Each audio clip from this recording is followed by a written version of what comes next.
Bakit kinidnap si Millie? Oh, wala akong alam dyan, ha? Wala. Hindi ko naman sinasabi na ikaw ang kumidnap. Guilty ka, no? Hindi, ang ibig kong sabihin, bakit siya? Hindi naman siya ang scammer.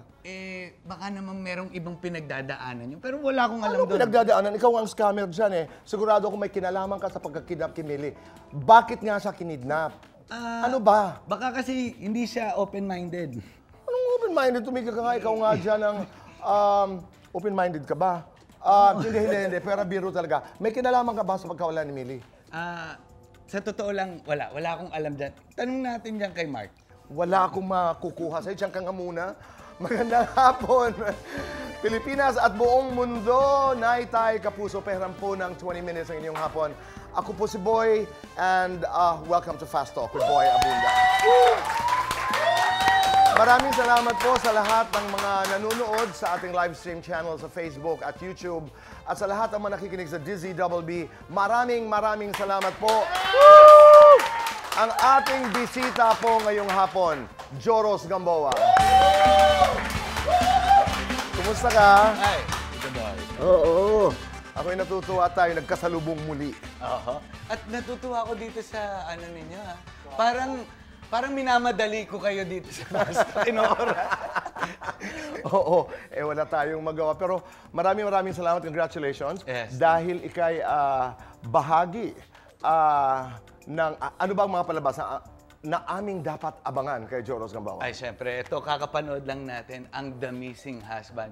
Marami pa pong pasabog dyan at marami mga twists and turns, parang roller coaster itong palabas. Okay, and you're doing a movie with Dong and Marian, right? Yes. Congratulations. Hindi pa pwedeng pag-usapan yon? Live naman tayo.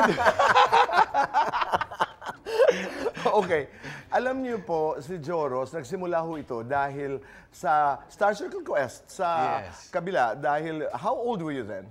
19 years old. 19 years old. Sa'yo kami nagsimula. Oo, naalala mo ba nung sinabi kitang, alam mo Joros, para kang ano? Iced tea na walang ice. Pero, Tito Boy, during the 19 years na naintindihan ko yung sinabi ninyo kung bakit ako iced tea na walang ice. Kapag natunaw kasi ice, tumatabang yung iced tea. Parang pa ako tuko dito. Pero para akong isang tea. Tea kasi healthy. At pang-araw-araw siya. Okay.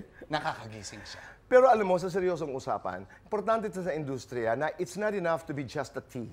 Kailangan may dating ka talaga. Kailangan may tamis. Kailangan merong mga panahon na hindi masyado matamis. Kailangan may mga panahon na iba-iba ka para magtagal ka sa industriya. And I'm just so proud that you've been in the industry for what? 19 years. Yes. Wow, hindi ka na 20 ngayon, hindi ka na iced tea na walang ice. Ikaw na ngayon ang may-ari ng iced tea. May-ari na ice. Oo, may-ari ka na noon. What were you thinking during that time? Nung ikay nagsisimula? Kasi alam ko hindi ka masyadong interesado mag-artista noon. Yes, dito ba? May halata naman yun, kaya lagi niyo akong napapagalitan. Correct. Ako yung numero uno ninyong, kumbaga, pasaway na ano. Dahil before, nababadoyan ako sa mga artista, parang papa-cute. Yun ang pinanggalingan mo? Parang ganon. Mas gusto ko lang maging model, gano'n lang. Yung nakaganon ka lang model, walang emosyon. Kaya lang, yung time kasing yun, rin ako pupunta ako sa US para mag-nursing. You wanted to be a nurse, yes. To be a nurse there. So, ayun, parang laro lang sa akin before. Pero, ayun nga, nag-grow sa akin yung industry and Pero Joros, pasaway ka, pero nangangatwiran ka ng maayos. Kahit kailan hindi namin, ako personal, hindi ko naramdaman na nambabastos ka, sutil ng konti, pero you were always very pleasant and funny at magalang. Babalikan ko lang, saan yung pinanggagalingan ng ayaw mo mag-artista kasi nababaduyan ka? Kasi meron hanggang ngayon po, may mga eskwelahan na hindi pumapayag na ang kanilang mga estudyante ay mag-artista. Merong mga magulang na sasabihin, payag ako anak, pwede ka magmodelo, pero huwag ka mag-aartista. Hindi ko alam kung nabawasan na ito, pero these are truths, ika nga. Saan ang pinanggagalingan mo nun? Sa akin nun, Tito Boy, actually, dahil wala akong knowledge about Philippine industry. You were saying that because you didn't know what show business was all about. I mean, Philippine industry itself. Kasi hindi ko kilala yung mga artista, hindi ko ano. So, di ba meron ganun mga mentality na parang, yung mga Hollywood lang yung mga gusto mo nun. Pero yung natutunan ko, yung napasok yung industriya, iba pala to. Iba yung lalim, iba yung kultura. Nagustuhan mo at iginalang mo. Yes. Okay. 2017, I think, was our last interview. Alam mo, 2017 ba? Hindi, alam ko nag-round table tayo, pero No, group, it was a roundtable interview. yeah, But yeah. a one-on-one interview, I think, Yes. was sometime 2017. Wala ka pang asawa noon. You were... 2016 ba? Kasi may asawa na po. Meron ka na? Pero bago lang yung ano. Bago lamang, yung yeah. anak. But anyway, in that conversation, na-proud ako sa'yo noon because I know that in that particular interview, sabi ko pa sa'yo, alam mo, Joros, know in your heart that I am proud of you. Alam mo bakit? Dahil una, meron kang mga... You were brave, you were courageous. Yung mga pagkakamali mo in the past, no? Yes. Pero ang ganda ng handle mo na parang, harapin ko ito, when everybody was running away from all these issues, narito si Joros at sinasabing, nagkamali ako, pasensya na po, ako'y magbabago. Looking back, nasaan ka noon? Where were you in your life during that time? At bakit ang tapang-tapang mo? Actually, ang lahat naman ng courage hindi galing sa akin eh. Kumbaga, galing yan kay God. Kumbaga, yung situation and circumstances, kumbaga, dito, ang dami kong kumbaga, dito sa mundong to, we will have troubles in life. Yung pumasok si God sa picture, na iba yung ano, hindi yung situation, yung kung paano mo haharapin yung sitwasyon. How did that happen? Si Kath ba ang dahilan ng pagpasok ng Panginoon? I mean, God has always been part of our lives. Pero how did it happen? Meron lang talagang time na parang empty ka kahit anong gawin mo. Yung worldly things, hindi makukumpleto yung puso mo eh. Ang nagbanggit sa akin ito si Tony Gonzaga. Share ko lang na sabi niya sa akin, what completes your heart? Siyempre, iba-iba kami sagot. Family, yung health, ganyan-ganyan. Wala, sabi niya, walang maling sagot. Pero ang masabi ko lang, the only one that can complete your heart is the one who created it. So, yun yung tumatak sa akin. So, buong buhay, tayong mga tao, we always strive for happiness. Laging happiness ang hinahabol natin. But happiness are based on happenings. Masaya ka, healthy ka ngayon. Masaya ka, buhay nanay mo. Masaya Laging ka, may may love dahilan. life ka, may trabaho ka. Pero, paano kapag may sakit ka na, namatay na yung kamag-anak mo, or ano. So, ang kailangan natin, hindi happiness eh.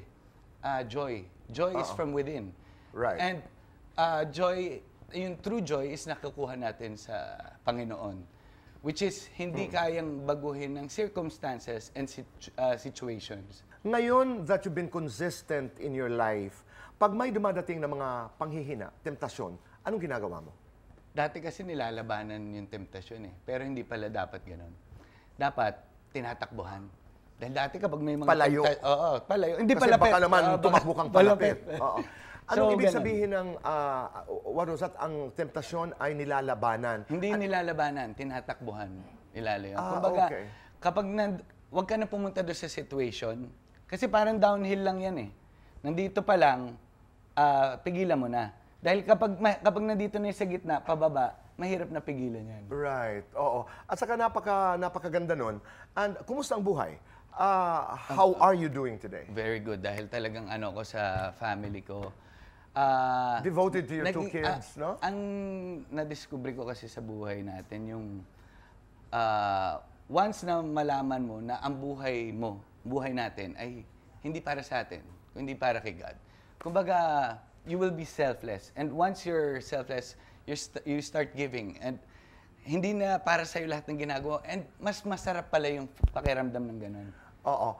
Joros, how do you reconcile? Halimbawa, because what I'm hearing right now is here's a young man who's godly, who discovered, not naman discovered, but built a relationship with God sa kanyang buhay at napakaganda ng pangyayari. But when you're asked to play a role like a scammer in The Missing Husband, na apparently, I mean, obviously, ay hindi ito naniniwala doon sa mga itinuturo ng Panginoon, how do you reconcile that? How do you become a scammer in, halimbawa, The Missing Husband, tapos sa tunay na buhay, ay ang sentro ng iyong buhay ay ang Diyos?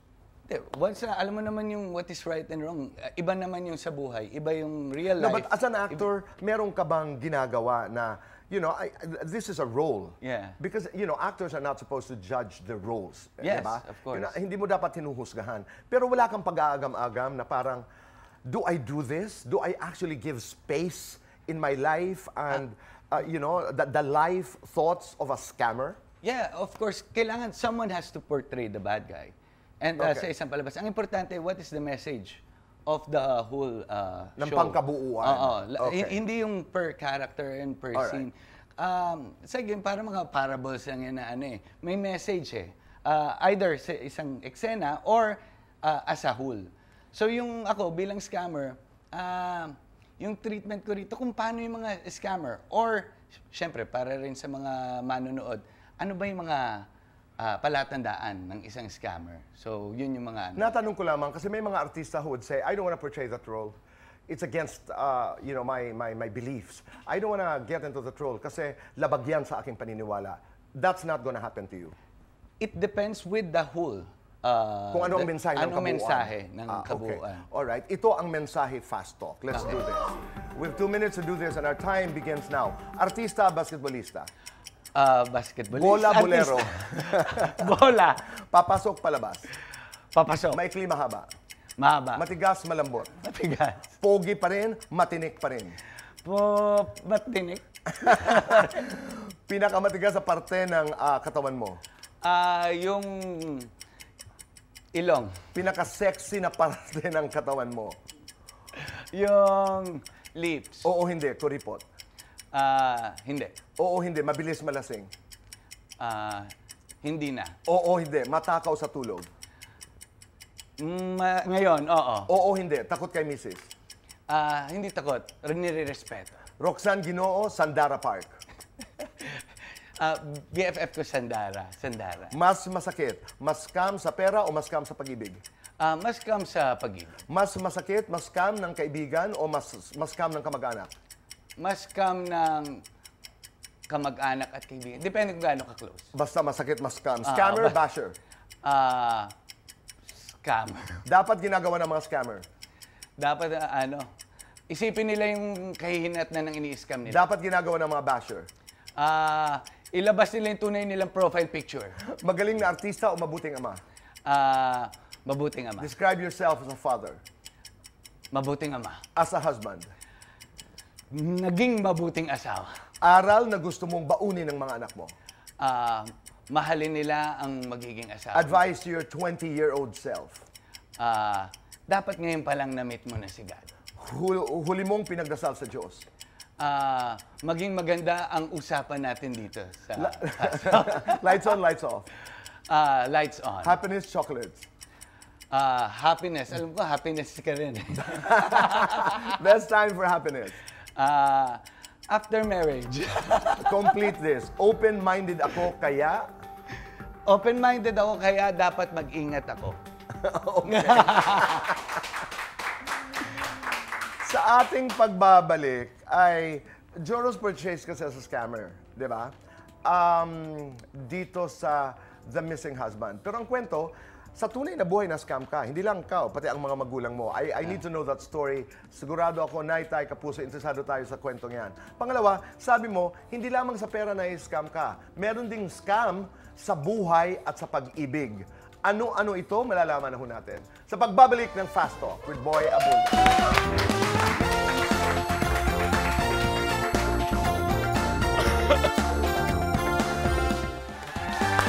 Kami nagbabalik po dito sa Fast Talk with Boy Abunda. Nagluluksa po ang industriya at kami dito po sa Fast Talk at ako'y personal na nakikiramay po sa pamilya at sa mga loved ones ng ating kaibigang Manay Ethel Ramos, who was considered to be the Dean of Filipino entertainment writers. Each one of us has a story about Manay Ethel. And I have very good memories about Manay Ethel. And she will always have my love, and I will always remember her with fondness and love. Marami kaming natutunan kay Manay Ethel. Do we give them some of the details? Siya'y ang kanyang mga labi ay nasa Funeraria Nacional, and she will be cremated on September 14. And para lamang sa mga, lalo naman sa mga bata, ilan sa mga talents, because she was not just a writer. She was also, a publicist, and she was a manager. Ilan lamang sa kanyang mga na-manage ay sila Agamulak, Angel Locsin. So, sa pamilya po ni Manay Ethel, kami nakikiramay. Maraming salamat po. Samantala, nagsampa po ng 2 million peso civil complaint ang GMA News anchor at TV host na si Atom Arroyo laban sa dating Communications Undersecretary na si Lorraine Badoy at Jeffrey Celis kaugnay sa red tagging issue. Hinayin ni Atom ang reklamo kaninang umaga sa Office of the Prosecutor sa Quezon City. Ayon kay Atom, walang basehan, kasinungalingan at paninirang pure, lahat yan in quotes, ang walang tigil na pag-uugnay ni Badoy at Celis kay Atom at kanyang pamilya sa CPP-NPA sa kanilang programa sa telebisyon at social media. Nagpasya si Atom na magsampa ng kaso para sa kaligtasan ng kanyang pamilya. Para kay Atom, bahagi ang pag-ataking ito sa mas malawak na panggigipit at panunupil sa malayang pamamahayag. Maraming salamat po. Back to Joros. Hi. Congratulations. Naalala ko lang. Kay Tita Ethel. Oo nga eh. Malungkot. Yes. We'll talk about it more. Sabi ko nga, ang dami nating natutunan. She paved the way for many of us. Kaya, Manay, if you're just up there watching over us, maraming salamat. Okay. Scammer. You play, but first of all, I'm really proud because you've been winning awards. I remember I produced the film. Yes. Into Shokoy ni JM. Yes, ng Kalye Marino. Ng Kalye Marino. You won Best Supporting Actor there. Yes. Alam mo, what year is that? Naalala mo? 12? Oo, parang ganon. Yes. And I was just so proud. I was just so proud of you. Napakahusay mong artista. Ay, salamat. Naalala ko pa una kong reaksyon, si Joros ang kinakast nila. Sabi ko, ayoko, gulo-gulo niyan eh. Oo, totoo yun. Ako, alam ko. Alam mo yun? Oh, at nagsisi ako at nag-apologize ako sa maraming tao. Sabi ko, I misread Joros. Ay. Kasi ikay nanalong Best Supporting Actor sa Cinemalaya. Anyway, you play a scammer, pero hindi ka lang aktor na playing the role of a scammer. But sa tunay na buhay, totoo ba? Na-scam kayo? Lahat naman tayo eh. Nai-scam tayo sa iba't ibang uri ng bagay. Okay. Pero Kasi, nothing of the financial meron din kind. mga financial, lalo na yung panahon ng mga crypto, yung mga times na yun, ng pandemic. Siyempre, paano tayo kikita, tapos may mga bagong pumapasok. And siyempre, minsan natitake advantage sa ganung paraan. Ako, ang tip ko lamang, pag may lumapit sa'yo na parang ang bilis-bilis kumita ng pera, umiwas ka. Yes. Yung parang mag-invest ka ng ganitong amount, kikita ka triple. Kapag too good to be true. And That's right. kailangan meron kang guidance, kuwari sa partner mo or ano. Sa akin kasi, katulad ng yung asawa ko sinabi, wag ko gawin. Pero tinry lang namin eh. Kasi for the sake na, di ba, tayo, gusto lang natin kumita. Minsan nga lang, kapag sobrang bilis or too good to be true, yun. Yan ang iwasan. Anyway, dito naman tayo sa pang-scam sa buhay at pag-ibig. Ito yung mga sinabi ni Joros. Let's go to the first one. Paano na-scam pag sinasabing, I love you? Ayan. I love you. Paano mang-scam? Paano mo malalaman? Paano mo malalaman na ini-scam ka ng isang taong nagsasabing, I love you? Kapag masyadong nilalanggam na yung labi niya, yung tipong, Dad, ibababa ko mga buwan sa'yo, habang buhay kitang pagsisilbihan. Ganyan. Yung masyadong matamis na nakaka-diabetic na salita, mag-ingat ka doon. Dahil, kumbaga, kung words of affirmation man ang gagawin mo, gawin mo yon after nyo kayo ikasal.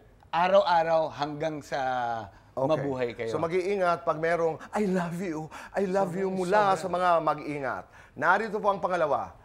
Let's go to the next one. Mula I love you, hindi kita iiwan. Ayan, marami rin na ganyan na, hindi kita iiwan.